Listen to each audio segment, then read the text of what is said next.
बच्चों, आज हम लोग कन्वर्जन के दूसरे ट्रिक की बात करेंगे। ठीक है। पहले ट्रिक में मैंने आपको क्या बताया था, कार्बन चेन की लंबाई को कैसे बढ़ाया जाता है, यानी किसी भी ऑर्गेनिक कंपाउंड में कार्बन कैसे इंक्रीज करते हैं, इसके बारे में आप लोग पढ़े थे। दूसरा जो हमारा लेक्चर है वो डिक्रीमेंट इन कार्बन चेन है।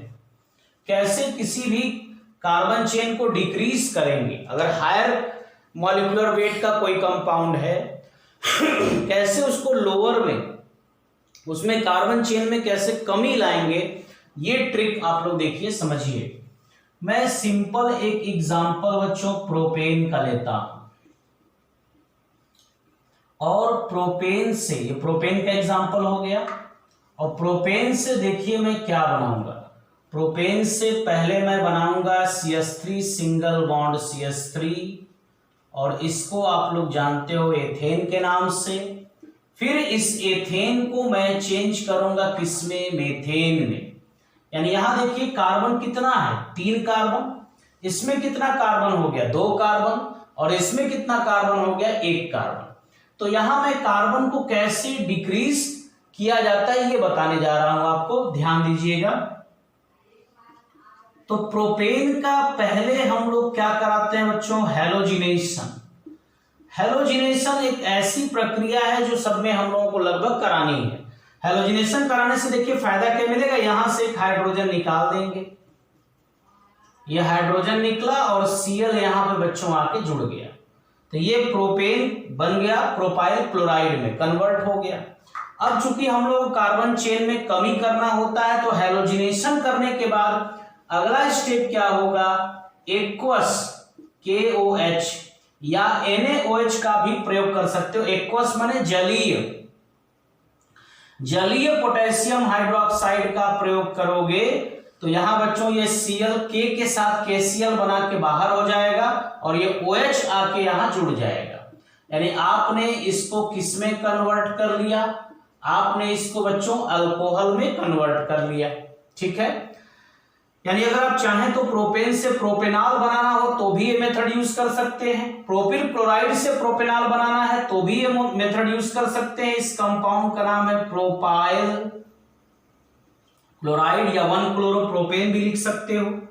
ये कंपाउंड आपका बच्चों क्या है, प्रोपेन है, और इस कंपाउंड का नाम है प्रोपेनॉल। इसको हम लोग प्रोपेनॉल के नाम से जानते हैं। तो आप चाहें तो प्रोपेन से प्रोपिल क्लोराइड से प्रोपेनॉल डायरेक्ट आप बना सकते हैं। अब देखिए अगला स्टेप, चूंकि हम लोगों को तो आगे कार्बन कम करना है, कार्बन तो अभी उतना ही है, तो इसका बच्चों कराना चाहिए ऑक्सीकरण। केमेनोफोर एक प्रबल ऑक्सीकारक है, और प्रबल ऑक्सीकारक क्या करता है, इस अल्कोहल का ऑक्सीडेशन कर देता है। और याद रखिए कि अल्कोहल के ऑक्सीकरण से क्या बनता है, एल्डिहाइड बनता है। ये नवजात ऑक्सीजन, और यहां से आप 2 हाइड्रोजन निकालेंगे। एल्डिहाइड में आपको पता है कि किस तरीके से CHO फंक्शन पाया जाता है, CH2 C double bond O। देखिए यहां पे CH2 है बेटा, ये CH2 है, और एक H यहां से निकाल दीजिए और एक हाइड्रोजन यहां से निकाल दीजिए। ये हाइड्रोजन निकल गया और ये H निकल गया, तो यहां भी एक सिग्मा बॉन्ड खाली, यहां भी एक सिग्मा बॉन्ड खाली, ये दोनों मिलके यहां पाई बॉन्ड का निर्माण करेंगे, और ये हाइड्रोजन आपका जस का तस इसी तरीके से रहेगा। तो ये CHO फंक्शन बन गया, और CHO फंक्शन क्या होता है बच्चों, एल्डिहाइड होता है। तो मैं इसको फिर वैसे ही लिख दे रहा हूं, आप उसको बार बार देख करके समझ सकते हो। ठीक है, ये आपका हो गया CH2OH, और यहां आप डायरेक्ट इसको क्या लिख सकते हो, CHO यानी एल्डिहाइड। अब इस एल्डिहाइड का यदि पुनः ऑक्सीकरण करोगे, ऑक्सीकरण तो पुनः आपको करना ही पड़ेगा, वो हो जाएगा ऑटोमेटिक, क्योंकि ये यहां तक रुक नहीं सकता। इसको रुकने अगर रोकना होगा तो दूसरा अभिकर्मक हम आपको बाद में बताएंगे, उसका प्रयोग करेंगे। ये केमेनोफोर के द्वारा ये यहां अभी ये रिएक्शन रुकेगा ही नहीं, क्योंकि ये प्रबल ऑक्सीकारक है, इसकी उपस्थिति में इसका फिर से ऑक्सीकरण हो जाएगा। और आप याद रखिए कि यदि अल्कोहल है तो अल्कोहल के ऑक्सीकरण से क्या बनता है बच्चों, एल्डिहाइड, और एल्डिहाइड के फिर ऑक्सीकरण से क्या बनता है, कार्बोक्सिलिक एसिड बनता है। क्या बनेगा, कार्बोक्सिलिक एसिड बनेगा। तो अब देखिए इसका जब ऑक्सीकरण होगा तो ये CHO वाला पोर्शन देखिए COOH में कन्वर्ट हो जाएगा। यहां आपका कंपाउंड हो गया कार्बोक्सिलिक एसिड। अब इसको मैं दो तरीके से देखिए कार्बन कम करूंगा। पहला तरीका ये हो गया कि मैं इसको हीट कर दूं, केवल स्ट्रॉन्ग हीट यानी उच्च ताप पर इसको गर्म कर दूंगा। उच्च ताप हाई टेम्परेचर पर जब इसको हीट कर देंगे तो यहां से निकल जाएगा बच्चों CO2 carbon dioxide. Carbon dioxide के निकलने की प्रक्रिया को कहते हैं विकार्बोक्सिलीकरण। विकार्बोक्सिलीकरण के नाम से जाना जाएगा ये प्रोसेस। इंग्लिश में इसको डीकार्बोक्सिलेशन कहते हैं। और CO2 निकलेगा, H इसमें जुड़ जाएगा और ये CH3 हो जाएगा। ये CH3 आप लिख सकते हैं CH3 सिंगल बॉन्ड CH3 और इस कंपाउंड का नाम क्या होता है बच्चों, एथेन। इसको आप चाहेंगे तो C2H6 भी लिख सकते हैं। दूसरा तरीका क्या होगा, इसको आप चाहें तो पहले NaOH से रिएक्शन करा लें या सोडा लाइम से रिएक्शन करा लेंगे तो यहां पर बनेगा प्रोडक्ट, देखिए एक लवण बनेगा, एक सॉल्ट बनेगा CH3COONA और H2O बाहर हो जाएगा, -H2O कर दिया। ये प्रोसेस आपका, ये सोडा है, ये लाइम है। लाइम क्यों लेते हैं बच्चों, क्योंकि ये सोडियम हाइड्रोक्साइड आर्द्रता ग्राही होता है, हाइग्रोस्कोपिक नेचर का होता है, नमी सोखने लगता है, नमी इस तक न पहुंचे इसलिए कैल्शियम ऑक्साइड यानी लाइम यानी चूना का प्रयोग किया जाता है। ठीक है, तो सोडा लाइम के साथ रिएक्शन कराने के बाद बन गया सोडियम प्रोपियोनेट, 3 कार्बन है तो प्रोपियोनेट बोलते हैं। और फिर इसका सोडा लाइम के साथ जब रिएक्शन कराओगे NaOH प्लस CaO तो यहां से बच्चों COONA और ये NaO ये दोनों जुड़ के बनाएगा Na2CO3 और इसका H इस CH2 में जुड़ जाएगा तो यहां बन जाएगा CH3 सिंगल बॉन्ड CH3 और इस तरीके से कंपाउंड क्या बन गया, एथेन। अब चाहें तो डायरेक्ट हीट करके भी बना सकते हैं या आप इसका पहले सोडा लाइम के साथ रिएक्शन करा के फिर इसको फिर सोडा लाइम के साथ रिएक्शन करा देंगे तो भी कार्बन कम हो जाएगा। अब यहां देखिए कार्बन इसमें कितना था, 3 कार्बन, यहां कितना कार्बन है, 2 कार्बन। अभी हम लोगों ने प्रोपेन से एथेन बनाया। अब इस एथेन को बच्चों देखो हम कैसे कन्वर्ट करेंगे मेथेन में। ठीक है, इसको आप लोग नोट करें। अभी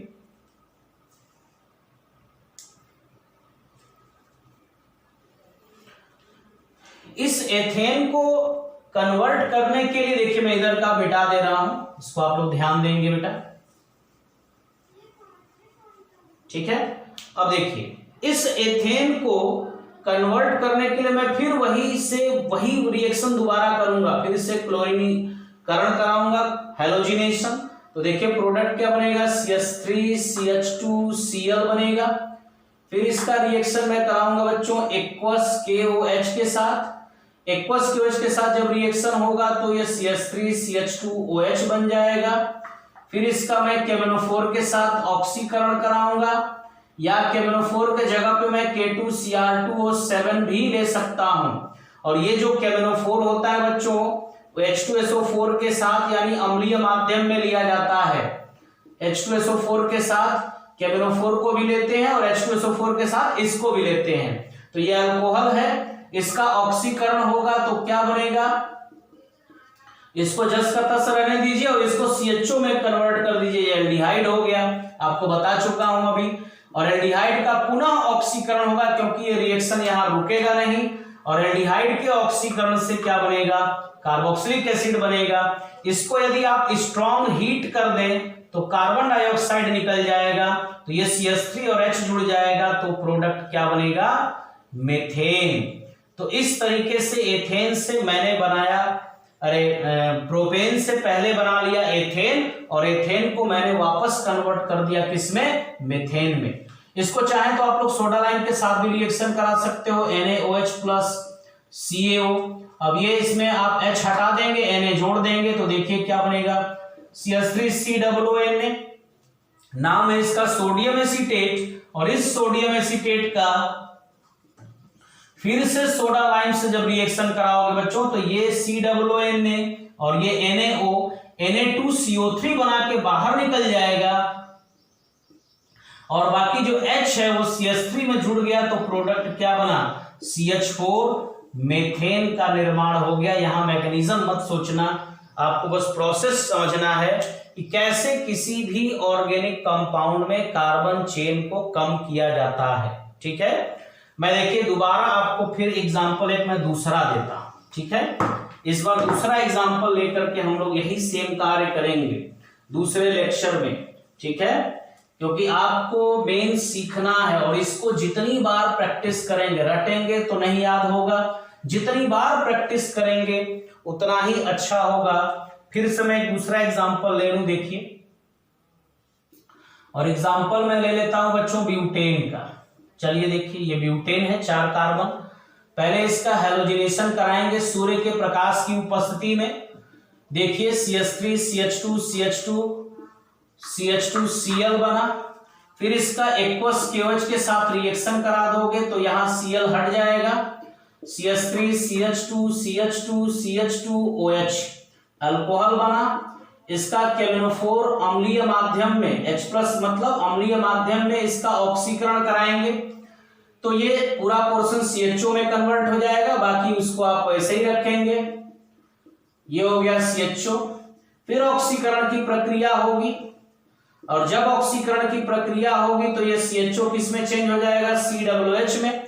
इसको बच्चों स्ट्रॉन्ग हीट कर दीजिए, CO2 निकल जाएगा और H को इसमें जोड़ दीजिए। तो देखिए H को जैसे ही CH2 में जोड़ेंगे तो ये हो जाएगा CH3 और ये आपका कंपाउंड कौन सा हो गया, प्रोपेन। और ये आपका कंपाउंड क्या है बच्चों, ब्यूटेन। अब इस प्रोपेन को देखिए मैं दोबारा कन्वर्ट कर रहा हूं। फिर हैलोजिनेशन कराया सूर्य के प्रकाश की उपस्थिति में, एक हाइड्रोजन यहां से विस्थापित हो गया, Cl बना। एक्वस KOH का प्रयोग किया गया, एक्वस KOH का प्रयोग किया तो देखिए क्या बनेगा, CH3 CH2 CH2 OH alcohol बना।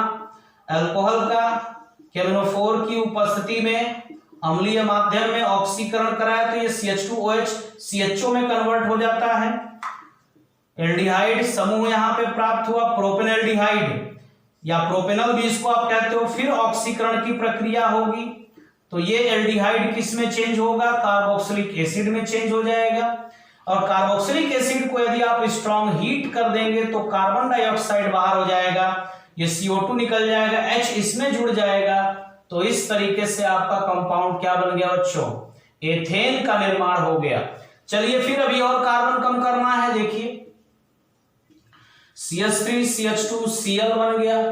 फिर एक्वस KOH करा दीजिए, एक्वस KOH जैसे ही कराओगे बनेगा CH3 CH2 OH। इसका बच्चों आप लोग केमिनोफोर की उपस्थिति में अम्लीय माध्यम में यदि ऑक्सीकरण करा दीजिए तो बनेगा CH3 CHO। फिर ऑक्सीकरण अपने आप होगा, कराएं चाहे ना कराएं, क्योंकि प्रबल ऑक्सीकारक की उपस्थिति में अपने आप ऑक्सीकरण की प्रक्रिया होगी। ये बनेगा एसिटिक अम्ल और इसको स्ट्रॉन्ग हीट कर दें या सोडा लाइम के साथ रिएक्शन करा दें, कार्बन डाइऑक्साइड निकलने के बाद आपका प्रोडक्ट क्या बनेगा बच्चों, मेथेन का निर्माण होगा। तो मैंने आपको यही प्रोसेस कई बार बताया, लेकिन मैं जानता हूं आप जितना बार मैंने बताया है उतनी ही बार आप नहीं लगाओगे, और यदि उतनी बार भी लगाने की तुम्हारे अंदर टेंडेंसी नहीं है तो कभी भी सीखना बहुत मुश्किल होगा बच्चों। अगर मैंने आपको 20 मिनट एक लेक्चर को सिखाया तो आपका भी फर्ज बनता है कि 20 से 25 मिनट 40 मिनट आप उसी चीज को बार बार रिपीट करें, क्योंकि आपका टारगेट है सीखना।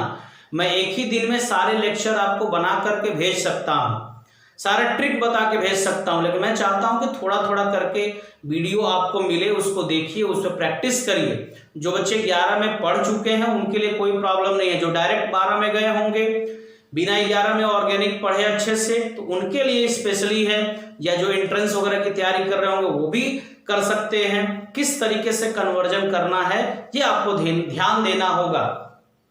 तो पहले वाले लेक्चर में मैंने इंट्रोडक्शन कराया था और रावण से मिलवाया था। दूसरे लेक्चर में मैंने कार्बन चेन में कैसे इंक्रीमेंट होता है वो बताया। तीसरे लेक्चर में कार्बन चेन में किस प्रकार डिक्रीमेंट होता है, कार्बन चेन में किस प्रकार कमी किया जाता है, उसको छोटा कैसे किया जाता है, इसके बारे में बताया। ध्यान से लेक्चर को बार बार सुन करके बच्चों आप लोग पढ़ेंगे, अच्छा लगेगा। चैनल को सब्सक्राइब भी करेंगे और दूसरे को शेयर भी करेंगे। ठीक है, दैट्स ऑल।